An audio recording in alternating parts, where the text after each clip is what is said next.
Hello, world, and welcome to our live stream. I'm Aaron. And I'm Garrett. And tonight we're joined by Aleandro V.S., writer and creator of Columns of Creation, here to tell us all about his comic book crowdfunding campaign live on Indiegogo. Hello, Aleandro, and welcome to the show. Hey, guys. It's a pleasure to be here. Hi to chat. How you doing?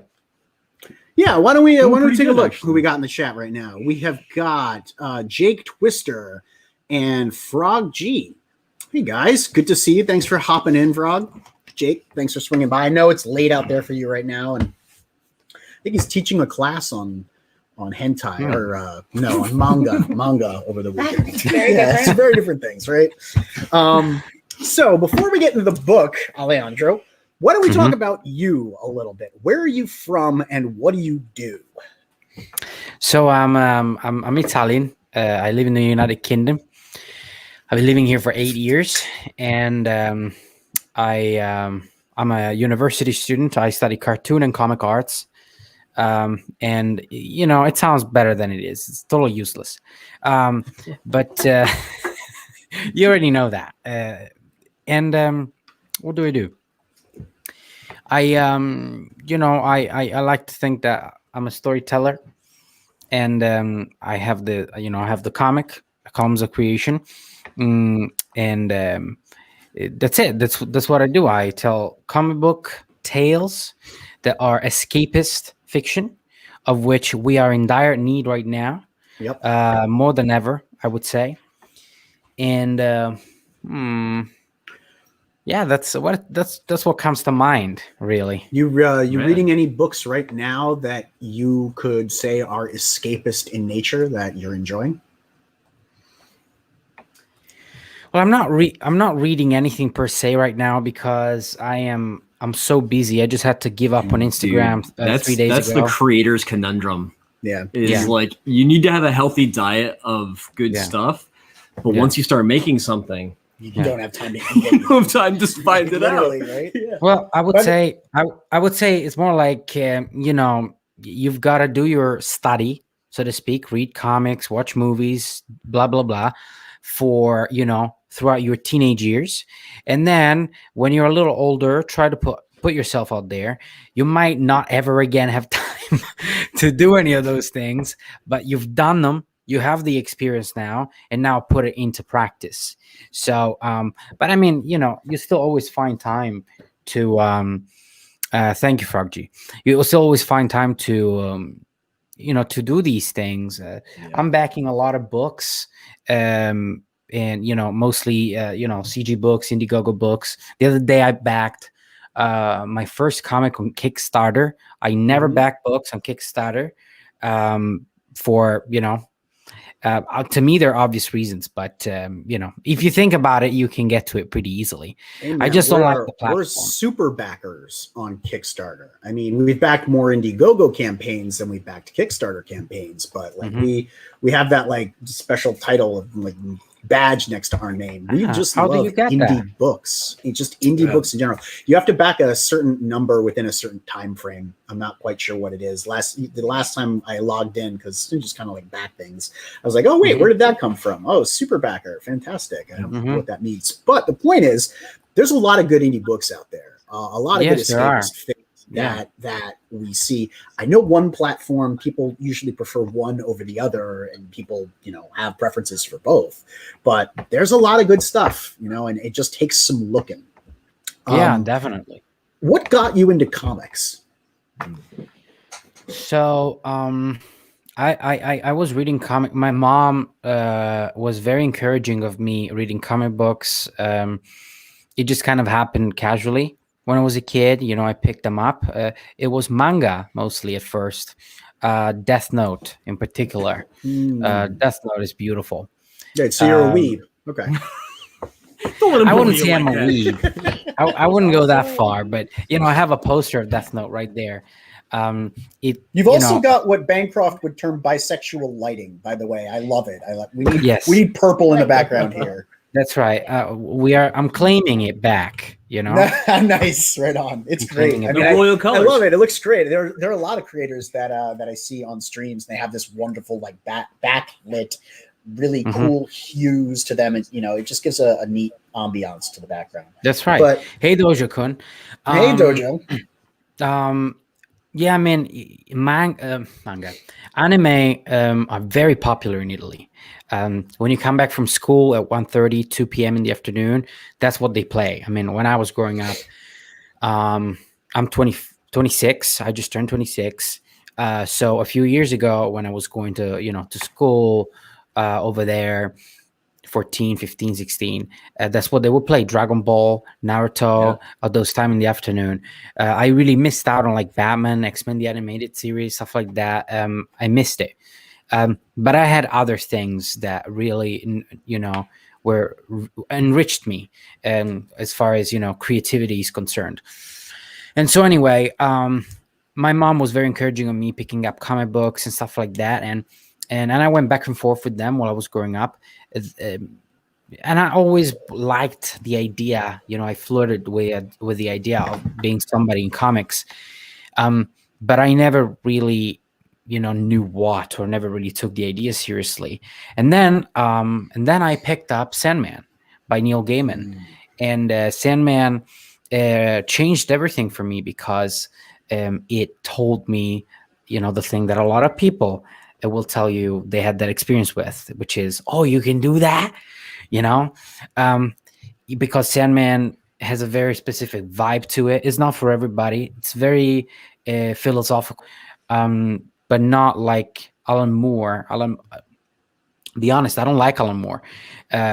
Too wordy. But Neil is a poet. Have you seen his scripts? We always talk about that on the show. Have you seen his comic book scripts? And I don't want to, because I'm scared. Oh, dude, man! If you think his book is wordy, his script for Watchmen was like 1,200 pages long, something ridiculous like that. The very first page is panel 1, and it's just a block of bold-faced capital text all the way to the bottom. So it is 1 page of script for 1 panel, and it's just margin to margin, no indentations, no formatting, all caps. And I'm like, I could not read this if I was an artist. I don't know how. It's a detriment. I don't think I respect people who like him. He's definitely done things that are very important for the industry. But I think he's an egotistical creator. I think he's a novelist trying to be a comic book writer. And you're coming out with some shots fired. Shots fired. Yeah, I was going to say shots fired. I'm going to put this up on Twitter. All right. No, I don't think to my little friend. I don't think you're wrong at all.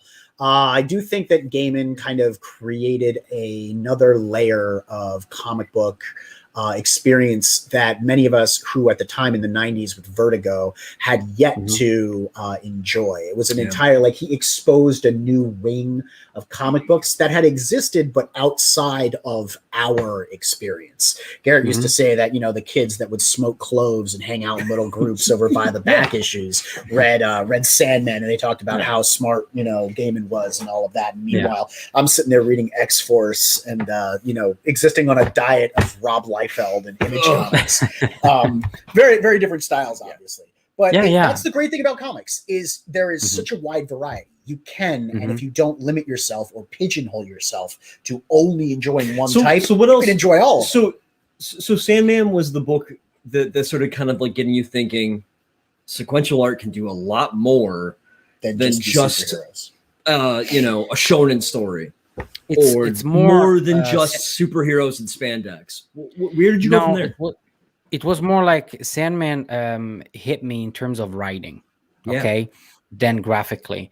I already, I understood that comics are, they're a visual medium. It's obviously it's clear, right?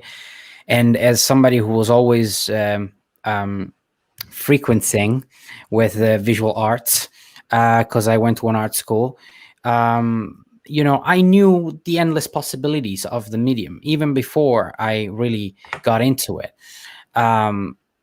I was never bound by the idea of a comic, right? I was always kind of like a fine artist who liked comics, so I knew that you could do different things, kind of like Dave McKean stuff, But Neil Gaiman, the writing really hit me in a very strong way, in that it was like, so you don't have to. It doesn't have to be a Mickey Mouse comic, because I was reading a lot of those. It doesn't have to be, Superman or Batman. So there are other characters out there, and this character is called Dream, and he's so complex. His son, he killed his son. Spoiler alert. He gave him sort of like, allowed him to die, and he just can't forgive himself. He hates himself. What a complex character. And dude, I wish there's a quote from a writer. I forget who it is. It says, when I look at the world today, it fills me with sorrow. Children today are going to suffer tomorrow. And that's how I feel about the comic book industry today. The beautiful things that we used to have are gone. They are gone. It's all about, you know what it's all about. I don't need to. See, I don't know. I agree with you in a lot of ways. I'm not going to mince words about it. I know what you're driving at. There are agenda-driven stories out there where, and we were just talking to, you weren't here, you were walking JoJo, but we just talked to the creator of Perfect 10 last night about Dave Brink and Pal. And Pal actually, leaned in on this because he's doing Star Wars High Republic, which, as we know, is the new comic book iteration of the Star Wars universe. He's drawing it. And he said, look, there are cool characters to a degree, but what it feels like is that a lot of writers have taken the story that they want told about the beliefs that they have, and they've put it through their comic book and into the world. The comic book stories are no longer about the characters. It's no longer a story about Wolverine coming to grips with being a short, angry Canadian. It's about what the writer wants to say with the character, not a story of the character. So I'll agree with you. I'm not going to mince words about that. And yet, there are comics in the mainstream. There are some fantastic that still books. Tickle the balls and scratch that itch, if you know what I mean. Absolutely. No, yes, actually, definitely. I mean, I don't mean all of them. I was at the comic book store today, actually, picking up some titles. Daniel Warren Johnson and Mike Spicer continue to be two of my favorite creators working in comics. They got no agenda. And Beta Ray Bill #2 just came out today, and the book is so good. Garrett doesn't shut up about it. I'm probably going to read it again. It's really good. After Like, he has a reason to like it. Then there's James Stokoe, Orphan and the Five Beasts. Orphan and the Five Beasts by Dark Horse is an like awesome story. Gore and violence and fun. It's Five Deadly Venoms meets Riccio, the story of Ricky, drawn by a madman. Just over the top, crazy kung fun fu action. Yeah. So and then it's escapist, like you said. And then Rain Like Hammers. And Rain Like Hammers is tactile. It's not escapist. But either way, I think it's a great book. It's variety. I just picked up #5, and it's also, I mean, that harkens back to like Mobius and like 1970s, just like drug fueled madness from heavy metal. And he knows what he's doing with sequential art, because he always like fills the back of his books with these cool kind of like artist diaries where he kind of inspects and talks about his process. Why is so important? He's drawing. Why he did what he did. Comics are tough because I think no matter what era you're in, most comics suck. Doesn't matter. You were saying this the other day. Majority of comics, no matter when it is, the majority of comics I love old heavy metal. Yep. Most old heavy metal sucks. Most of the stories in there suck. Yeah. Comics in the 80s, a lot of it sucked. 90s. A lot of people give way too much credit to like Silver Age comics. If you look at it, panel designs are boring, characters are one-dimensional, dialogue is kind of uninspired.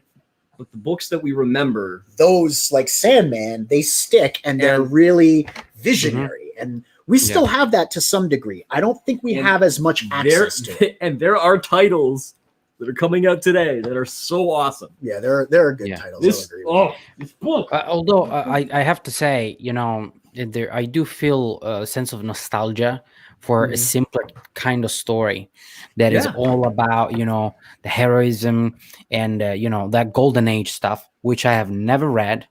But the very concept of it, I feel I crave for it. You know, obviously I'm put off by, you know, the art style. A lot of people don't, you know, they are into that or they don't care, awful. You know, or the, you know, but that, you know, the cheesiness, but you could do it like today, you know, you could do it today in a way that works. And golden age stuff. Yeah. It's about, because it's about heroism. We've seen a lot of the death of the hero. We've seen a lot of writers these days don't really know or aren't able to articulate heroism anymore. And that's very disappointing. And it's on artists, or it's on writers like us to kind of remind people and give them accessible characters that can do that. I'm going to put a theory forward. We've kind of brushed on this a couple of times. You know, weird eras of comics. You got Golden Age, Silver Age, Bronze Age, Iron Age, Dark Ages. I think that kind of weird Iron Age kicked off with like Watchmen, Dark Knight. Yeah, when superheroes went from being heroic to being. I think it ended with Civil War.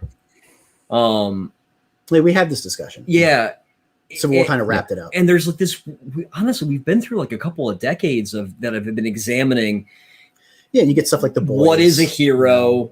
Yeah, The Boys. The Boys came out right around that same area. You get like very, very dark hero tales where we are killing our heroes. We're looking at our heroes. Like, you remember the secret invasion storyline, and the storyline where Cap was a sleeper agent for Hydra and he was actually like a Nazi. Like that's hero assassination. I didn't read it. But the reason I was kind of pointing that out is I think it ended with like The Boys, Civil War. I think it just kept going. No. Because I think that same era, that's when Tokyo Pop came to America. Oh, this guy's actually, yeah. I know, right? Right? Are you gonna why didn't you auction it? Put it on the auction. I bought it. It's not mine. It's my boyfriend's. But I'm using it to look a little cooler on streams. Hey man, it's working. I bought it on Instagram. I bought it on Disney.com. And then I also bought this cool shirt. Oh yeah, I know that character. Oh damn, you're rocking all kinds of sweet swag. Yeah, all sorts of gear. Yeah, but I didn't want to interrupt your thought, but yeah, sorry, please. Well, you made me think of something that, you know, you said you have a theory. I have a theory of my own. I don't know how you call this era. I would call it soy era. I don't know when it began, but I don't like it. And you know, my theory is that, and I haven't really discussed this theory thoroughly on my channel. I have a YouTube channel which we could touch upon later. My theory is that the big two, in particular, are trying to tailor to the webtoons crowd. Mm-hmm. Now, the webtoons, if you go on webtoons, they have views on there, and the amount of views is insane, right? Like, they go in the millions. So, what do you bet that a few years ago, some idiot working at the big two, they went over there and they were like, 2.5 million views. What do you think if we could turn this into actual sales? And so they started doing what we now address as the Tumbler art, right? The same kind of art style. I was going to say, most of that came from Tumblr. You know, most of that type of art, the stories that were being told there infused into comics. You're right. I see where your theory is coming from. So Right, Jake so the Twister's same- bringing up some great points. Yeah, I asked him. I asked him when Civil War was. He said 2006. Yeah, and that's Tokyo Pop came in the the early 2000s. I think so right before the mids. But I think kind of, that's they overlap a little bit. Well, once they start dropping manga in America, their sales go through the roof. And manga is, I think, one of the fastest growing comic or sequential art forms. Yeah, you were saying that modern comics are kind of a blend of the three main styles these days because they've all influenced. I just don't think it's a coincidence that you have these kind of landmark things like Civil War, The Boys, like these kind of like really the natural end to the questions that, you know, Watchmen, Dark Knight kind of start bringing up. You have a long period of discussion of these stories, ends with that, and you see the rise of manga, and then I mean, a lot of comic executives kind of go, hey, how do we compete with this? How do we compete with the internet? How do we compete with webtoons? The problem with what was going on Tumblr and on webtoons is you have two different categories. You've got the ones where people are just trying to be artsy and tell stories that are kind of within their own sphere. And then you've got people who are trying to push political agendas. People who are trying to talk about their experiences in the world that is so unfair. And that's the more Aaron, Tumblr side of it. And that spills into comics. The thing that happened there was so around the time, you know, there was this huge uprise of I need to be heard. I need to be heard. And so, you know, feminism and, you know, LGBT rights and, you know, Black Lives Matter and all these interesting movements rose up. They became very loud and they wanted attention. And Hollywood was starting to get their, you know, someone's finger pointed at them from all over the place. So Hollywood began to change, right? And Marvel and DC were like, we need to change as well before we get canceled or before we just disappear because no sales. So because Hollywood was following this trend, right? This is now where the sales are supposed to be. So they go on webtoons, and webtoons, what is webtoons? Majorly, it's a female platform. Okay, the vast majority of readers are female. You can tell. I haven't checked the actual data, but I put my life on stake here. That's a dangerous thing to say. I haven't checked the data, and yet I stake my life. I'm not saying you're wrong. I'm saying it's a dangerous thing to say. Yeah, but I would. It's obvious, visually obvious. If the eyes and what the eyes tell you is any proof of anything, the art style is inherently feminine. What that means is, you know, it's sort of putting forward this idea of, you know, body positivity instead of, you know, big muscles and man. And it's not about heroism anymore. And it's not about action. It's about relationships. So these things, you know, if you speak with anybody who writes a show, whatever it is, when you write a show like that, it means you're tailoring it to one specific, to one specific group of people, demographic. That's the word I was looking for. So Marvel and DC began to tailor to that demographic, and I would say we're now reaching the sort of the climax of that. Did you see what Marvel put out today on Twitter? Is there anything wrong with making comics that focus on relationships and focus on those things? No, there's nothing wrong with that.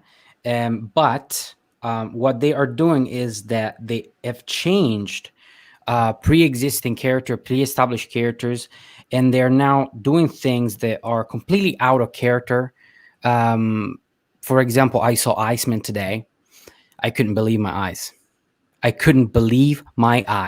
Yeah, I think people are making way too big a deal out of the Hellfire Club outfits, if that's what you're talking about. I mean, it's a stupid series of poorly drawn, provocative outfits. I said this the other day. I was like, look, do you guys remember Barbie had a line in the 80s and 90s? It was like you had Barbie Goes to the Beach, Barbie the lawyer, Barbie the dentist, Barbie the this, Barbie the that. And it was always a different theme. Well, now you've got the X-Men doing hot fashion. You've got hot couture fashion for the X-Men. Before this, you had the X-Men do Krakoa. Before this, you had I think it was Leroy saying you had like submarine Spider-Man and camouflage Spider-Man. You have to come out with new iterations of these characters. And so Marvel's trying to do that, I think, and they're trying poorly to like pigeonhole their characters into a weird area of the market, like weird fashion area of the market, concept fashion that hasn't really been explored. And you can kind of see this when you look at creators like Jaden Smith. He's very like I don't know, artistic, if that's a good way to describe him. He's very trend setting and like living on the edge of fashion. All of the X-Men outfits look like they're living on the edge of fashion. So what you were saying about about Marvel reaching into sort of the Tumblr art to try and draw on the webtoons audience, they might just be doing that with this. Honestly, at this point though, with Marvel, the big two, nothing surprises me. It's all going to be trash except for the stuff that isn't trash. So why are we so upset about it? Like, come on. Well, I mean, personally, Star Wars is going to be awful. Yeah, yeah. Personally, as a gay man, I find it incredibly offensive the way that they portrayed Iceman. Incredibly offensive. That was his. That was his reboot. Yeah, I agree. Yeah. I made Garrett read that issue. What's the word I'm looking for? Stereotypical. Tropey, or what you said. One note. You called it one note. When I read that one, I was disappointed because I kind of had this reaction of, hey man, if they want to make Iceman gay, I'm ready to read that story. No, truly, I'm ready to read that story, but give it the weight it needs. Actually make it a relationship story. Dive into that and give it pacing. Instead, it's like page 3. He was like, "I'm gay, and there are homophobes out there." It felt ham-fisted. And it was one note. You know, and I can understand where you come from, being a gay person, looking at that and going, "These are not the issues that I'm facing. This is not the experience that I'm having." And you're saying that that's my experience. That kind of pisses me off. Honestly, it felt like someone read the Wikipedia page for like Queer as Folk, took down all of like the major like plot points from that show, and like condensed it into like a bad 3 pages. You know what the problem is? You know what the problem is? These stories are either wrote by straight white men, which I have no problem with, obviously. I'm a conservative, I'm a sexual. I know that sounds alien, right? And yeah, I exist. Hey man, you are who you are. It's cool. And but they are either written by a straight white man, right? Which, according to a certain type of people, they should have no say in the lives of minorities, and or they're written by crazy people with the weirdest things in their bios. That is the problem. But like you said, Aaron, you're not surprised. I'm not surprised either. I wasn't surprised when I saw it. I was disgusted. I wasn't surprised. The Iceman outfit's the worst one. The Iceman outfit is the worst one.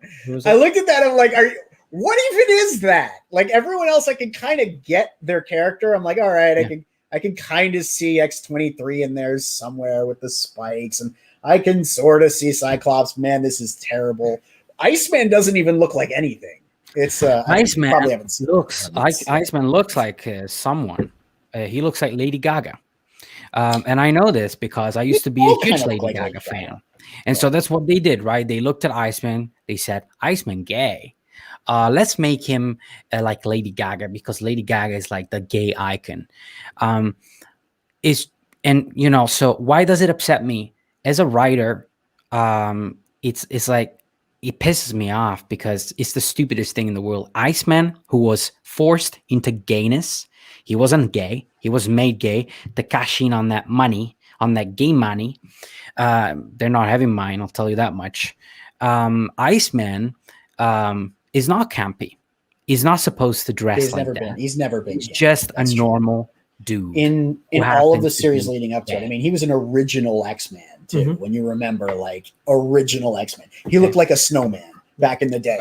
But the whole Iceman thing is rotten from the beginning, because Iceman came out forced out of his closet by Jean Grey, who said she could read his mind. I remember he when she didn't want to talk about it. He didn't want to say it, and she forced it on him. Obviously, you have a bunch of homophobes writing stories at Marvel.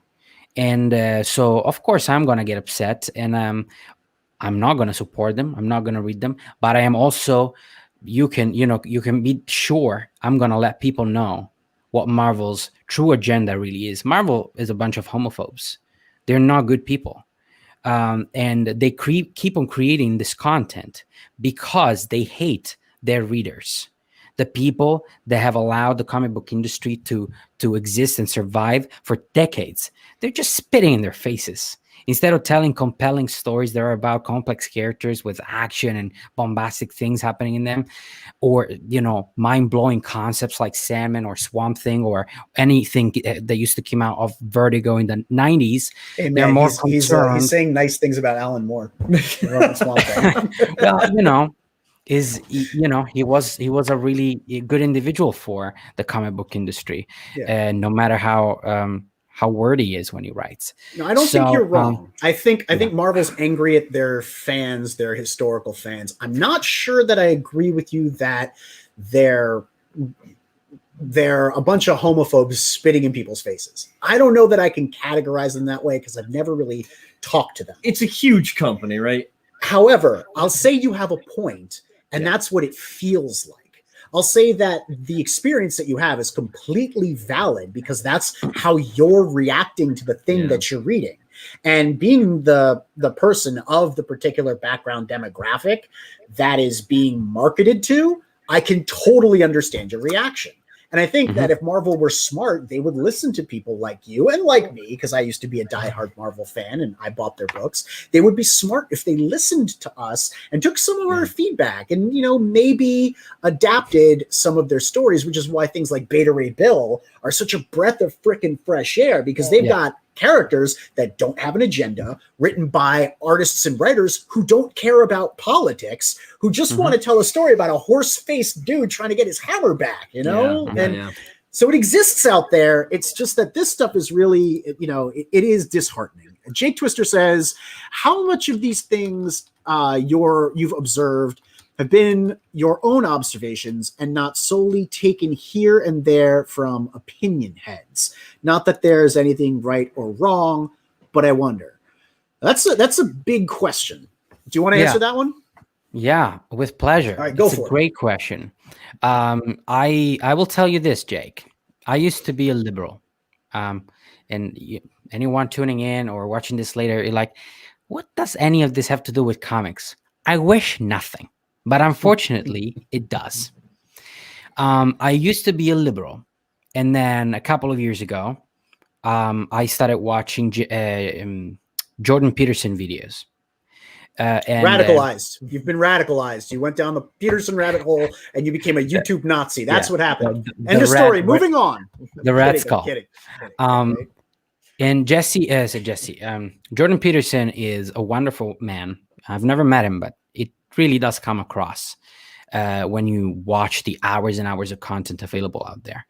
A charitable, blessed man who all he wants to do is help everyone, but in particular, the people that seem to tilt towards him are young men in a world that keeps on kicking them in the shin because they happen to be born straight, white, and men. Kind of reminds me of racism. But anyway, and so up until that point, hey Arya, how you doing, my friend? Hey Arya, one of the 2 members of CG Wales. How's it going? Good to see you. Thanks for dropping in. And up until that point, everything that I used to think wasn't my own thought. Okay, it was something that I had heard on television or from Lady Gaga or whatever. Okay, I was a radical leftist and I didn't even know it, right? Because I had no interest in politics. Then once I started understanding the language of politics and what was happening in the world and in the entertainment industry, I became very interested in all of these things, and I began consuming a lot of content from both sides. I am conservative, but I don't live inside a box. I have a very broad experience. Like I said, I'm a gay conservative who comes from Italy, who lives in the United Kingdom. I don't live inside a box. So everything that you hear me say, you might have heard it elsewhere because hey, Amanda B. and Oliver from 656. Thanks for dropping in, guys. Glad to have you. I'm sorry, Alejandro. Please welcome. continue. No, it's fine. It's good. You should welcome the guests. Well, you're chat. A guest too. So. Yeah. And so what I'm trying to say is, it's actually quite the opposite. The question, what you were asking me, Jake, you should have asked me that before I became a conservative, because back then I wouldn't have said it, but the real answer would have been not one thought, not one word that is coming out of my mouth is truly my own. Okay. Whereas now, everything that you hear me say is fabricated by myself. I'm a very logical being. I'm not going to call myself smart, but I don't think I'm stupid either. And so I observe what happens around me in the world, and I make my own sort of, I'll challenge that though, because what's really changed? Because it sounds like you're just consuming different media, and that's I don't think there's necessarily a change there. I mean, I'm not consuming of the media that we consume. I'm not consuming different media. I'm just looking at what I consume differently. The way that I looked at things before, it wasn't what do you call it in terms of college? Like university and critical. You're both right. It wasn't critical thinking. You're both right. He is consuming different media. Because he discovered Jordan Peterson, and that is new media. It's hip hop instead of hair metal. Right. However, what he's doing now that he's consuming hip hop is going, I see the flaws in hair metal that I didn't really see before I embraced hip hop. And now that I'm enjoying hip hop, I can appreciate certain elements of hair metal, but I see how it's gone too far. It's gone over the top. No one needs that much spandex and hairspray. I still don't think that that's necessarily unique ideas. The ideas. Nobody's ideas are unique. Yeah, that's my point. Like, that's my point. But your ideas are yours when you decide to have them. Mm-hmm. When you look at something and you go, let me make a decision here on what to think, that is your idea. It isn't like a revolutionary vision from the fourth dimension where you see something no one else has. No, I see it all the time. I'm not telling you anything you don't already know. You already know the stuff I'm telling you. You just haven't decided that that's the way that it is. People are very passive with the way that they look at the world. And they let people inform them of their opinions. We get this from the news. And the problem is with entertainment, we get it from movies and comic books and the media. We get those things helping shape what we think and what we see. Right. And so when you decide to see it differently for yourself, even though it's not necessarily your idea, it comes from something else that's presented, you've made the decision to distinguish it.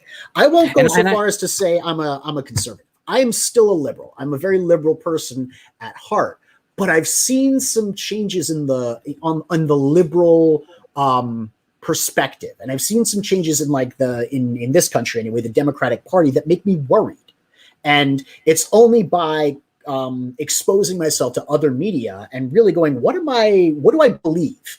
Why do I believe what I believe? Have I been able to see, some of the stuff that I used to cling to may not be as virtuous as I thought it was.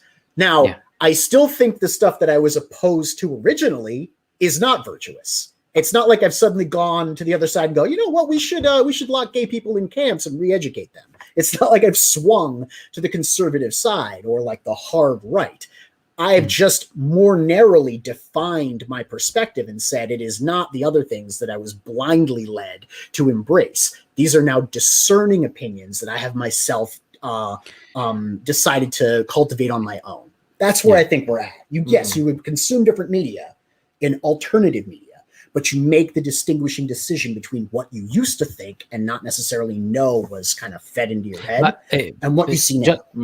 Just to be clear, because Nefarious, he was making a comment earlier. Could you highlight that comment again about opinions and politics and stuff like that? So forming own opinion. can be disassociated with the political stances, I would say. Absolutely. What I am saying is I awoke to the political spectrum and realized that politics are like the force. They are everywhere at all time. Okay. And I don't want to disagree with you. That is a horrible analogy, and you're right. And you're right. I don't want it to be true, but it's yeah, not. you're right. Yeah, I know. I don't want really it to be true either, but it is because of things like poorly Twitter. written and all over the fucking place. Yeah, they come from your midichlorians, man. Politics are, they depend upon the little microorganisms living in you. Oh, there you go. Anyway, enough, I would say enough of that. Let's talk about something more positive now, shall we? Let's talk a little bit about, I know you didn't want to talk too much about your comic, but let's talk a little bit more about your comic, and let's talk about it in a more productive, I don't want to say positive, productive light. When you create characters, because let's be clear here, your comic book is about elemental forces of, primordial nature becoming enamored with mortals on a tiny little mud ball, in the universe, and deciding that they want to limit their beings to this single ephemeral state where they become fragile little creatures amidst the sea of a society to experience what life is truly like. When you create a character like that and you distill down a primordial force into a single individual, what becomes the most important element of the character for you to define so it feels authentic? That's a question. So, yeah, man. Jesus Christ, man. Putting me on the spot here.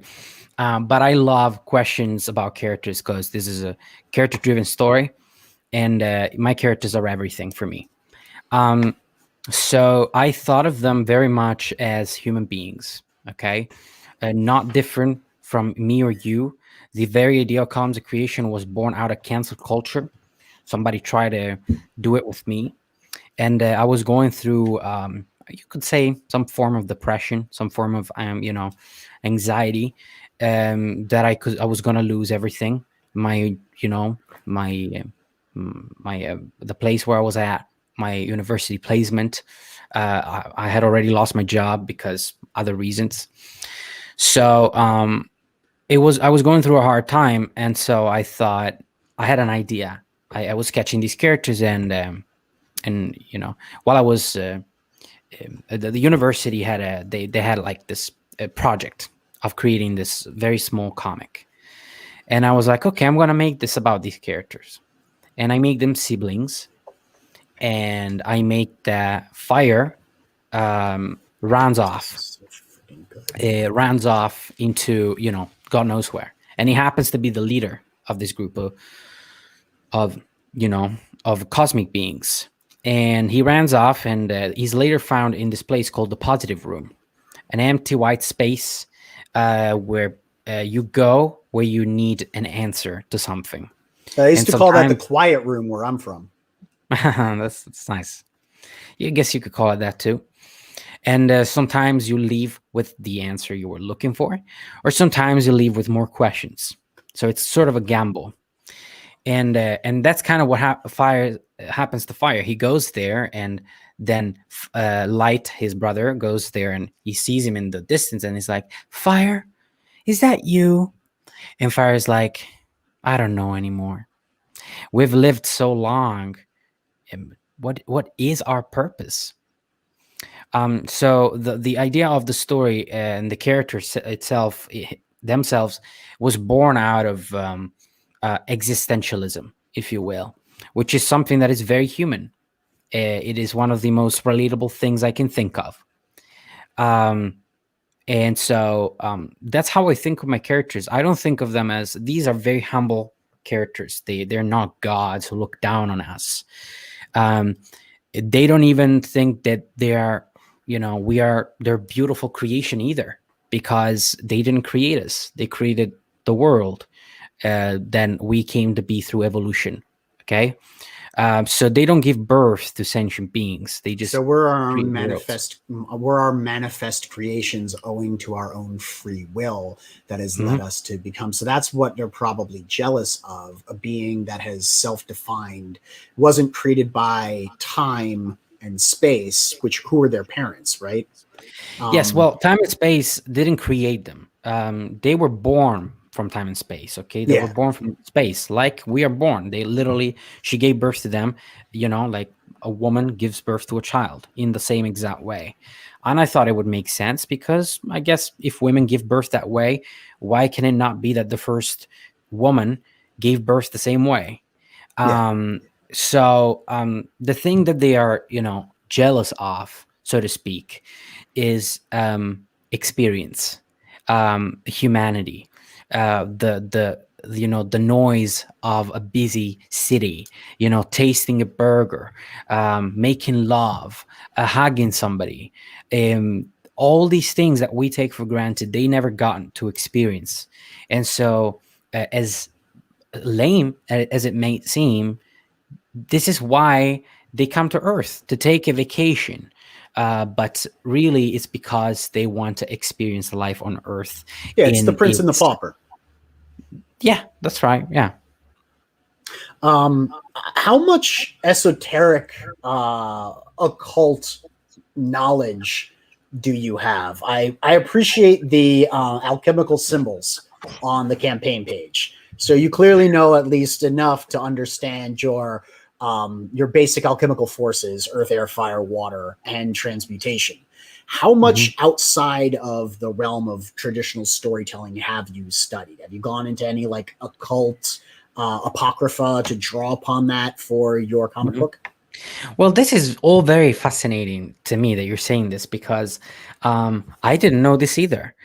You see, the person who designed the page was Von Klaus, creator of Monster MD. So it is actually Von Klaus that you need to ask these questions to. I don't have any of that knowledge, but I guess, you just enlightened me about. So you're telling me that Von Klaus is a magician? All right. I suppose. I will look him up. That's right. I mean, Monster MD did really well, right? There's got to be some arcana in there. He's working. I suppose. Somewhere. Yeah. Monster MD. I want to say hello to Nick Mueller. Thanks for hopping in. Yeah, looks like we've got a little bit more time left. So,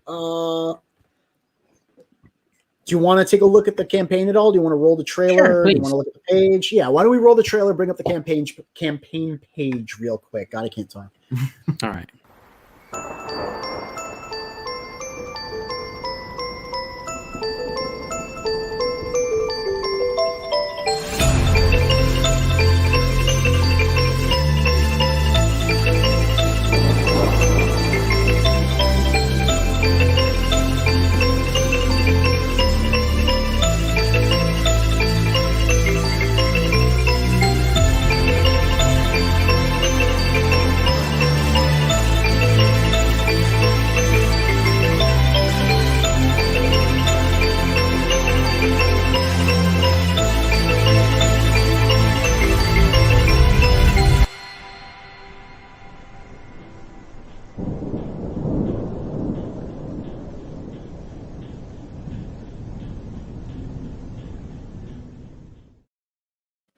It is very, very cool. All right. Absolutely beautiful. Let me add this. I completely agree, Nick. Yeah, it's gorgeous. Yeah. I like the sound effect at the end.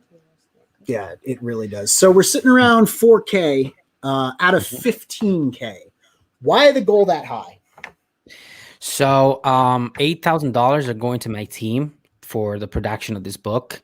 The rest is going to shipping and printing costs. So I am not even accounting to pay myself, and I have already paid £3,000, British pounds, out of my own pocket to create all of the things that you see here.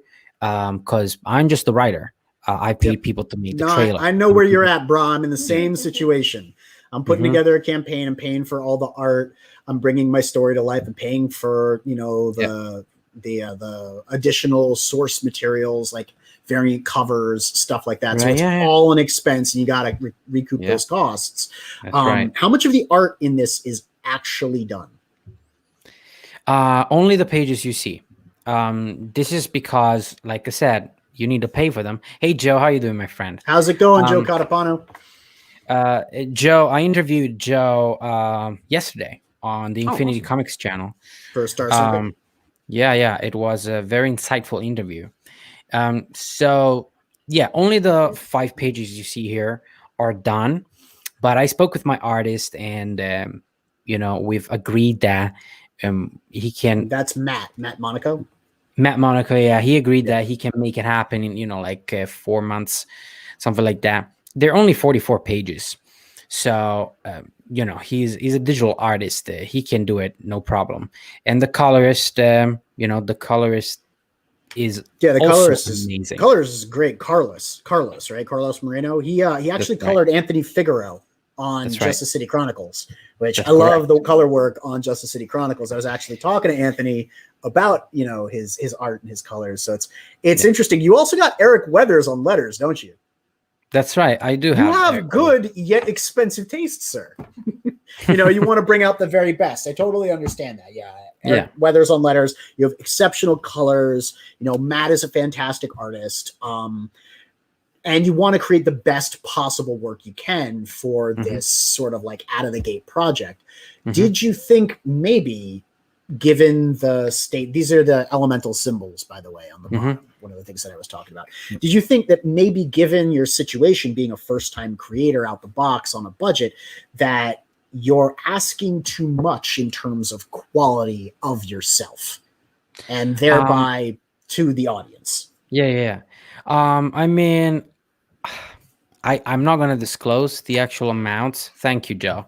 But my team doesn't get paid any more than most teams. I'll tell you that much. They're all very reasonable, even my artist. So the goal happens to be high because, because I suppose most first-time creators with a crowdfunding campaign, they are doing everything themselves. I can do everything myself either way. But even if I was to hire a less, talented group of creators, so to speak, that would probably still be the amount. It would be at least $10,000 anyway. So it is what it is. I'm not going to put out a comic book. I could have drawn it. These drawings you see at the bottom, these are mine. The original art pages are available on the page. And, my artist did use some of these pages to create what you see up, above. The pages he used are part of the bundles called the Beginning Bundle. But these pages, even if I was to cover that hideous, hand-drawn lettering with Eric Weathers lettering, which lettering it's still ain't going to be what you want. Yeah. And honestly, I don't think it would appeal to the backers that you want to get. You want to get this into people's hands. You want to wow people and stun them. The only thing is that, a 15K goal that is fixed, not flexible, isn't going to get them anything if you don't hit it. Well, here's the thing. I feel like a lot of people don't understand the difference between fixed and flexible. Okay. And I don't mean to insult anybody, to say you're stupid, you don't understand how Indiegogo works. But it's kind of like, it's good for you, the backer, that the goal is fixed, because especially if it's a high goal, because if we don't hit the goal, you're going to get refunded by Indiegogo within 5 working days. I'm not saying for the backer, man. I'm talking about you. Well, but here's the thing. A lot of people, and I'm not going to name names, a lot of people that I've spoken to, they have put out campaigns where they put their goal really low, but really they need a lot more money. And the goal is flexible, right? And so what are you going to do if you don't reach that amount of money? Are you not going to fulfill Well, your orders? you're gonna have to fulfill one way or the other because Indiegogo holds you to that. Right. So If you lose don't, money. legal action does get taken on the part of the backers through Indiegogo. You do get class actions. No one really wants to sue anyone over a crowdfunding campaign. Is that and at the very least, you've shot your credibility with all of your backers, and you will never work in indie comics again. So ultimately, it comes back to the creator, not the risk, even though financially, like a little bit of money, 20, 30, 40, $50 is on the part of the backer. The ultimate risk is on the part of the creator. If you don't deliver, no one will back you again. That's right. So I do know about that part, but I don't think they can take legal action because when you back a project, it tells you that there's no guarantee you're going to get it. It's more like you're donating money. So I don't think anyone has grounds for legal action because I think anything could happen, right? You could make up any kind of excuse to say I didn't fulfill the campaign. But so what I'm telling you is a lot of people play this game, right? And I'm not going to play that game because I can't afford it. I can't make the book if we don't reach $15,000. That is the minimum amount I need to make this happen. There isn't $1 added that I don't need. It's all there. Everything I need is right there. So I do understand it's a high goal, but there are campaigns that are making hundreds of thousands of dollars. So I believe there's money out there for this project to be brought to life. It is of very high quality. Again, not going to name names, but I would say, there are projects out there that make a lot more money. And the quality is, what it is. So, drone campaign flops. That was off Indiegogo. I mean, yeah, that's $3.5 million. You know what I'm saying? No one's going to sue you over 15K. That's stupid. But class actions against crowdfunding have happened. The point is that no one wants to get embroiled in legal action over something that small because honestly, lawyers' fees are up there. And if you're going to get into that kind of litigation, there's going to be legal clauses in there. And honestly, Indiegogo will not protect you as a creator that doesn't deliver. They don't want to deal with anyone else's lawyers, especially if 100 angry backers are coming after you. The thing is, if you have 100 angry backers, why have you not fulfilled your campaign? You know, like if you have 100 angry backers and they all pledged $15, like you should be able to fulfill, at least on a flexible goal. No, I see what you're saying. I do. I definitely understand that it is in the best interests of the backer to have a fixed goal. And that's why people go to Kickstarter, because in Kickstarter, if you don't fund, you don't fund. But at the same time, that's why you can crowdfund on Indiegogo and say, hey, regardless of what this makes, or we're aiming for this, but even if it doesn't hit that, we are going to go to print and I'm going to publish it at a loss to myself, or I've got contingency plans, or I'll take out a loan or whatever else. I know you're extending this, and man, that's great because I want this campaign. I was your number one backer, numero uno. I was there for you. I'm nefarious. I'm nefarious. Oh my God, man. Thank you so much. I was there. I want this book so badly. Do you know what I mean? Like, I don't know what we can do to try and get you pumped up to like get more people onto the campaign. That was actually a question that I had for you. You're extending. What kind of bump are you going to try? How are you trying to get a bump in backers? Are you going to add sketch cards? Do you have any new ideas for titles, more promotions? Are you going to go try and promote or market outside of the crowdfunding community? Because 15K is going to be hard to hit. I want the book. What can we do? So first of all, before I answer that, I want to thank you from the bottom of my heart. I actually saw the logo up there and I was like, that's nefarious logo. It's the globe. Yeah. So really, man, I really appreciate it. As you know, you've got as I'm sure you understand, a beautiful story, a beautiful. I remember watching. I don't remember whose show it was. And actually, I think it was Kami Mark's. It was Kami Mark's show. It was you've got a campaign in development. Come on, shill someone else's book and then shill yours. And you were still doing your sign up list. And you were there and you showed someone else's campaign and then you talked about yours. And I signed up on the spot. I was like, this art is gorgeous. This pitch is really cool. I want to see this thing come out, man. So you've got a gorgeous book and a really cool story. You're a cool creator. I want the best for you here. I want you to succeed. Mm-hmm. Thank you. I appreciate it. So the plan is this. We're approaching, we've got 5 days left, something like that. 4 days. We're approaching the end of the first month. I don't really advertise it because I want people to think this is the last month, obviously. But whatever. We're going into the second month. And so my colorist is currently coloring that piece you see on the page of Paradox Destroying New York City. Let me bring it up. Yeah. So as soon as that is fully colored, it's above, I think. It's on top of the page. Frequency girl, go the other way. There we go. There you go. There we go. So yeah, he's coloring this. As soon as it's done, I'm gonna this is gonna become a perk of its own and an add-on. It's gonna be a print, and it's gonna be available as a digital perk. It's gonna be a wallpaper for phone and computer. Smart. There you go. Yeah.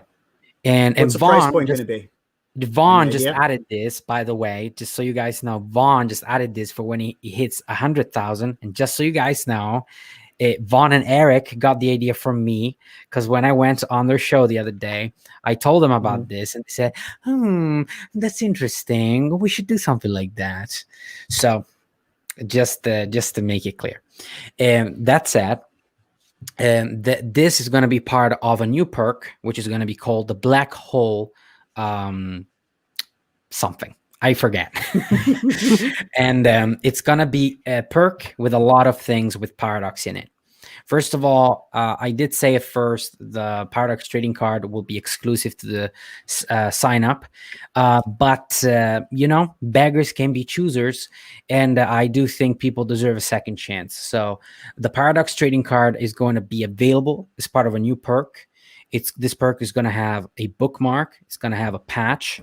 It's going to have a new variant cover. It's going to. So you're bringing in merch.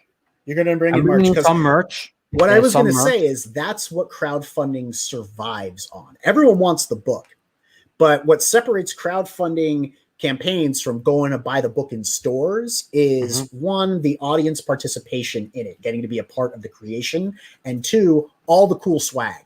Because they ain't going to sell that to you in a comic book store. You're going to your patch, your stickers, your bookmark, your this, your that, your little toy, your all of that. That doesn't come in a store, and you're distinguishing yourself in a boutique industry called crowdfunding. You need to lean into that stuff. So I think the print is a great idea. Digital wallpaper, very smart. I do want to know the price point. Are you going to hit it somewhere around $6 American?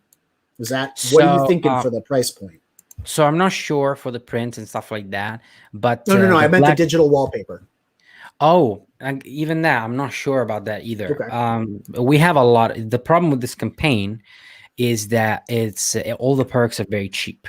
Okay, and now I've added original art, and people don't seem to want it. Anyway, not yet.